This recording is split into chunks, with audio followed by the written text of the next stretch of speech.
네, 안녕하세요. 반갑습니다. 1월 28일 일일 브리핑 시작합니다. 야, 댓글의 수준이 높아지고 있습니다. 예, 많은 참여 부탁드릴게요. 예봉을 꺾다. 예봉을 꺾다. 그냥 삼국지 이런 데 보면 많이 나왔던 표현인 것 같은데요.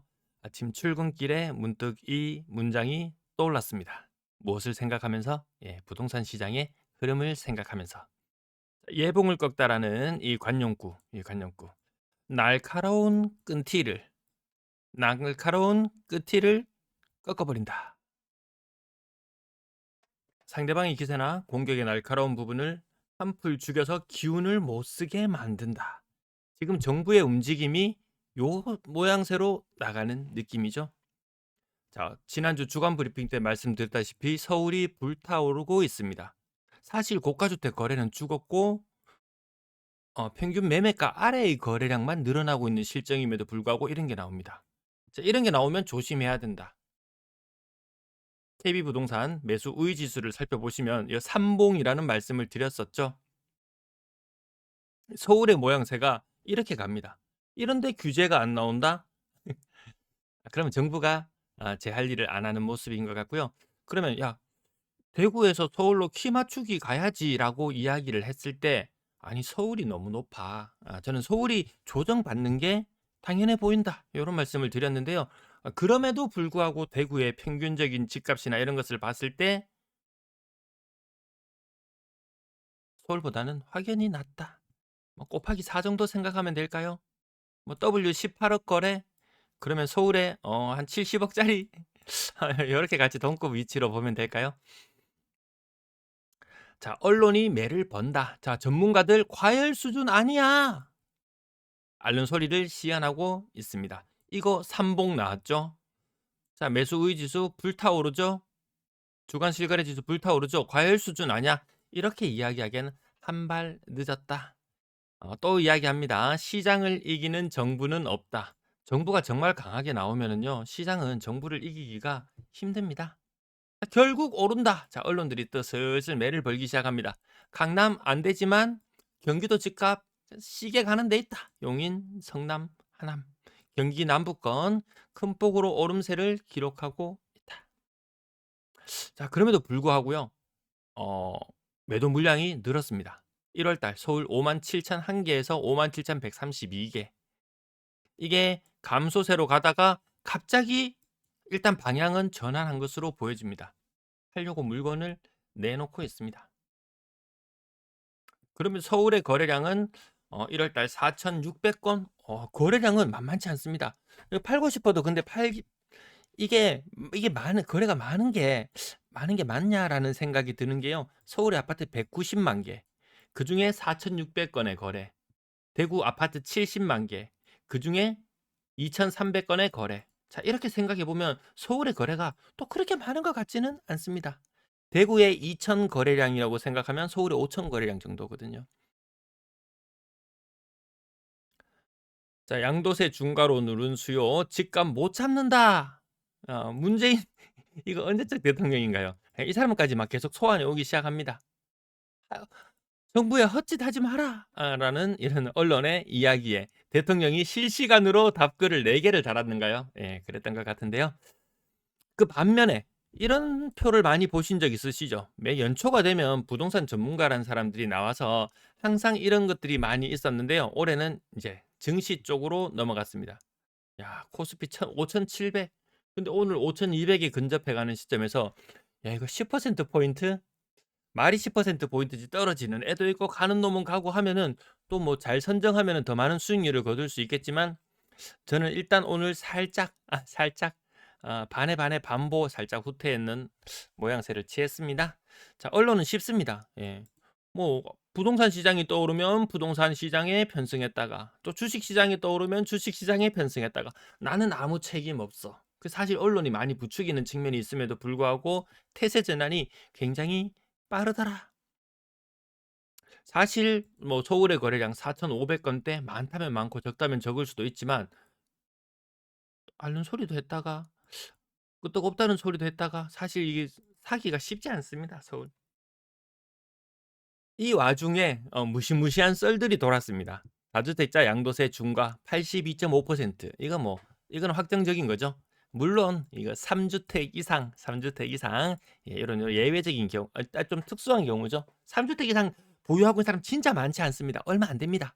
2주택 이상 보유하고 있는 사람 뭐 17%, 18% 그중에서도 일시적 1가구 2주택 비과세를 이용해서 갈아타기를 하는 사람을 제외하고는 찐 2주택 이상은 사실 또 그렇게 많지는 않은 게 사실입니다.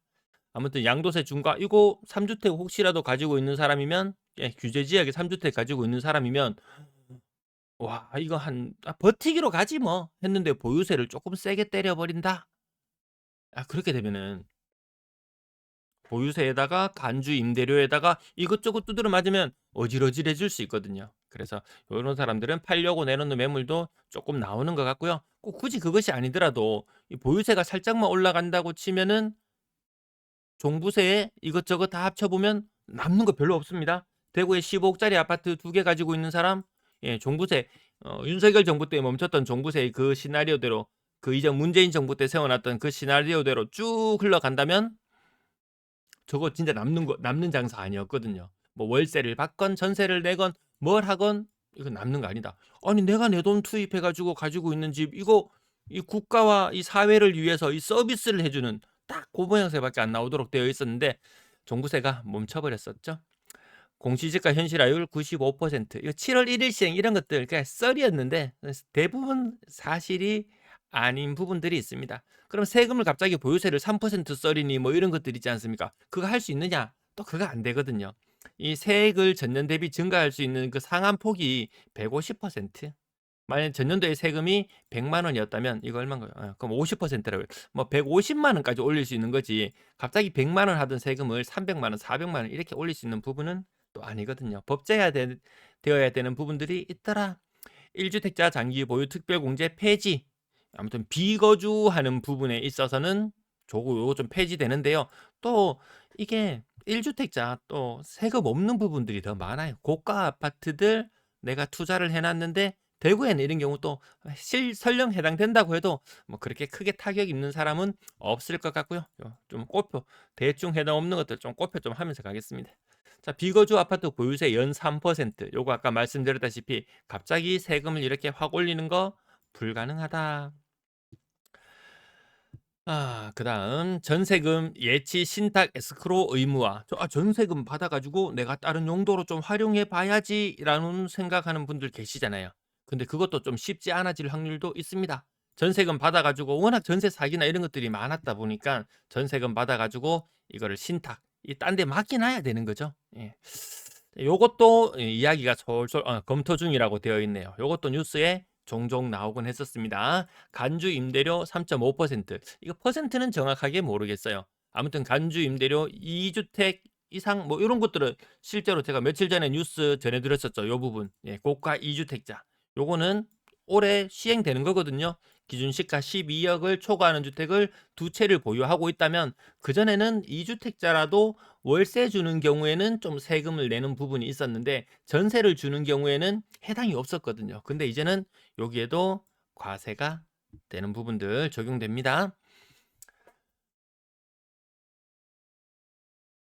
이 와중에도 또 힘든 사람들은 또 있습니다. 대출금리 계속 오르잖아요. 은행돈 계속 빠져나가면 금리를 올릴 수밖에 없는 그런 상황으로 가는데요.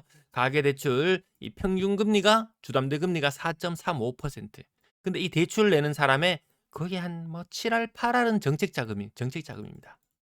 7할 8할이 정말 정책자금이거든요. 정책자금 금리 뭐 3% 받는 사람도 있고 뭐도 있고 이런 사람들은 있고 그러면 그 외에 일반 사람들이 대출을 받으려면 거의 한 5% 정도 되는 금리의 대출을 받아야 됩니다. 그래서 뭐 투자한다고 하는 사람들 뭐 빚내 가지고 레버리지 써 가지고 뭐 한다고 하는 사람들 아니 5%돈 땡겨 가지고 남는 게 얼마나 있을지. 음.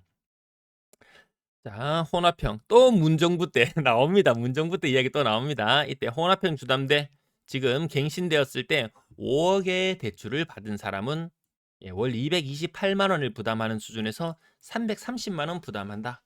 정말 이거 전부 다 이게 대출 낼 때 풀 대출을 내고 생활비를 쪼우고 해서 풀 대출을 냈는데요. 이 100만 원의 여력이 안 생깁니다. 100만 원의 여력이 생기기가 쉽지 않습니다. 대세 상승을 또 이야기하는 사람, 야 이제 서울이 이제 마탱이가 갈 거야 규제 때문에. 그럼 이제 "지방은 대세 상승을 갈 거야."라고 하는데 대세 상승을 이야기할 때 이미 대구의 아파트 올해 26년도면요. 30년 이상 주택이 29% 30% 정도 되거든요. 대세 상승에서 30년 이상 아파트는 대세 상승에 같이 들어가기 사실 힘들죠. 예, 그리고 20년, 25년 차가 넘어간다. 또 그런 아파트들도 상당수 이제 후보군에 있는데요. 향후 한 5년 정도 요까지 포함하면은 25년 차 이상 아파트는 대구 아파트 중에서 40%입니다. 25년 차. 20년 이상으로 잡아 버리면 이미 50%거든요. 대세 상승을 이야기하기에는 이미 대구 아파트 두 채 중에 한 채가 20년 차가 넘어 버린 아파트들이다. 대세 상승은 이 택도 없는 소리로 보여지지 않습니까? 아무리 뭐 시장이 좋다고 한들 자고 일어나면 뭐 금방 뭐 4년 5 년도 금방 지나가지 않습니까? 상당수의 아파트들은 소외될 수밖에 없는 게 현실인 것 같습니다. "아 그러면 이거 뭐 재건축하면 되잖아. 또 한탕하면 되잖아."라고 이야기할지도 모르겠지만 어제 보셨다시피 뭐 상인 거기 아파트 또 저기 어디야 동구 쪽에 북구 쪽이었나요? 동구 쪽이었나요? 예. 거기도 뭐 분담금 4억 3억 뭐 이렇게 이야기하는 판에 쉽지가 않겠다. 대구의 매도 물량은 그닥 늘어나지 않았어요. 서울처럼 늘어났다면 이미 한 45,000건 정도 되었어야 될 텐데 대구는 매도 물량이 늘어나는 모습은 보이지가 않고요. 아파트 거래량 1,650건. 자, 지금 70% 정도 거래가 되었는데요. 1,650건. 지난달보다 거래되는 속도가 조금 더 빠릅니다.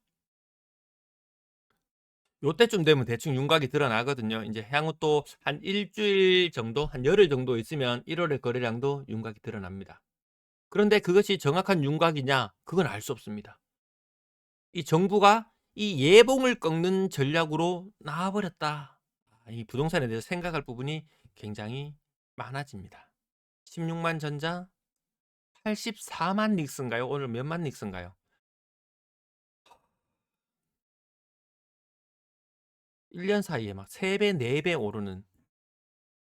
아니 코스닥은 정말 미쳤는 거 아닙니까? 코스닥은. 아니 코스닥 150 레버리지 기준으로 아니 며칠 전에 20% 오르더니 오늘도 10% 이상 오르고 아니 불과 한 일 주일 사이에 그 언젠가요? 알테오젠 사태 이 특허료 조금 받는다는 예 그 사태에 팍삭 폭락하고 나서 튀어 올랐는 게 한 일 주일 사이에 예 이 코스닥 코스닥 150 기준으로 50%는 올랐는 것 같아요. 요거 레버리지 레버리지 상품 기준으로. 아니 그냥 맹걸로도 25% 일주일 사이에. 조금 갑자기 '너무 급가열되는 게 아닌가.' 요런 생각이 살짝 스쳐 지나가기도 합니다. 그래도 저는 이건 더 갈 거라고는 고렇게는 보고 있습니다. 왜 내 생각이냐? 아니다. 난 그냥 그 다양한 책에서 봤는 내용 중에서 제가 특정한 책을 지목하면서 국가별로 한번 이 주식 시장이 뻥튀기 되는 시장 예 그런 분위기를 한번 만나면 뭐 그것이 뭐 제도적인 건 뭐 주변 여건이 바뀌었건 이런 것들이 한번 시너지 효과를 일으키면 놀라운 상승을 기록하는 '야 그게 아닌가.' 그 책을 아직도 안 보셨다고요? 그 책 제목은 아시죠? 더 얘기 안 해도 되겠죠? 자 고가주택 210건 지금 70% 정도 거래되었거든요. 와 이것도 확실히 6억 이상 아파트들은 이 월 초에보다 이렇게 말로 가면서 신고 건수가 많이 늘어나는데요. 거의 300건, 330건 야 만만치 않네요. 음. 확 죽을 걸로 보였는데 한 250건 요 정도 흐름이었는데 또 거래가 확 붙었습니다. 수성구의 거래량과 달서구의 거래량 격차는 20%. 이 대세 상승 이야기하려면 최소한 이 어깨를 나란히 하거나 수성구의 거래가 더 많은 모습이 일반적인데요. 또 그렇게 막 탄력 있게 나가지는 않네요. 자, 실거래 가격 여기서 좀 근래에 많이 거래되는 아파트들 이야기하면요. W 오늘 4건 거래인데요.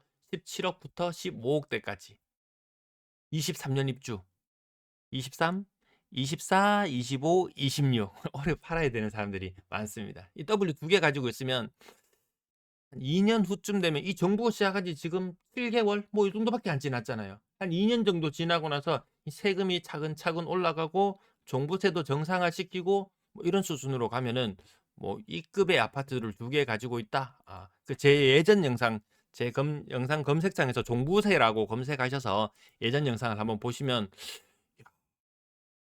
아무튼 네 한번 살펴보시고요. 23 년도에 했던 것들 거래되고요. 만촌 자이르네 이런 것도 세대수 많잖아요. W 이런 것도.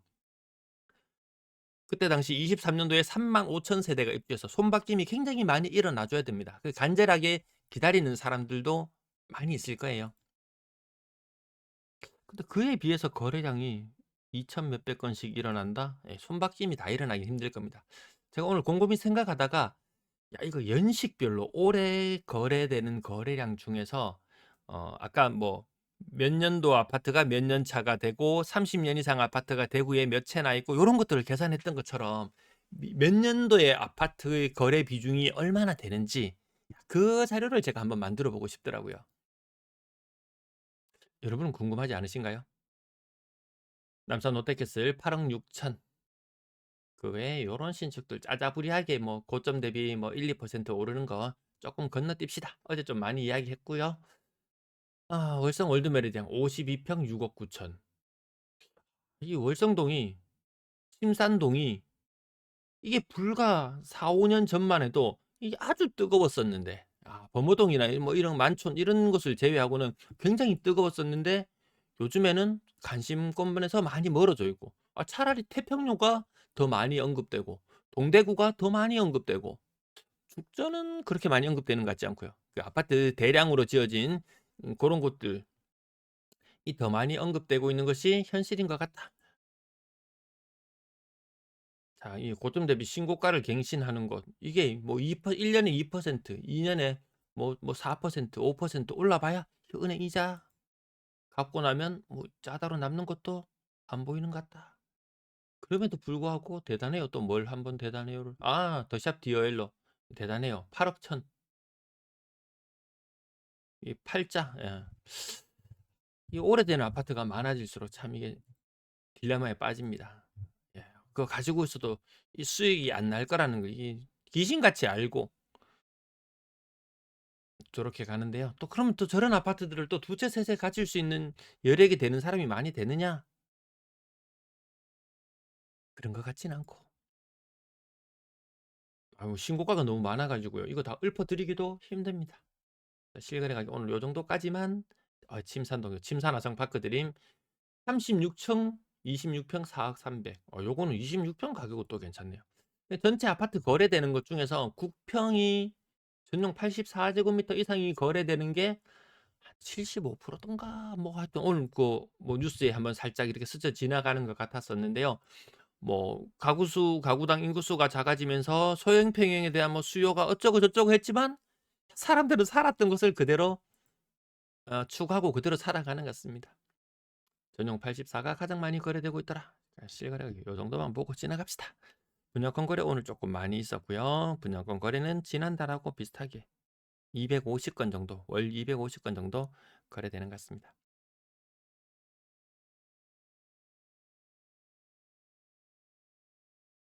자, 요 정도까지 오늘 마칠게요. 시청 감사합니다. 자꾸 길어졌네요. 감사합니다.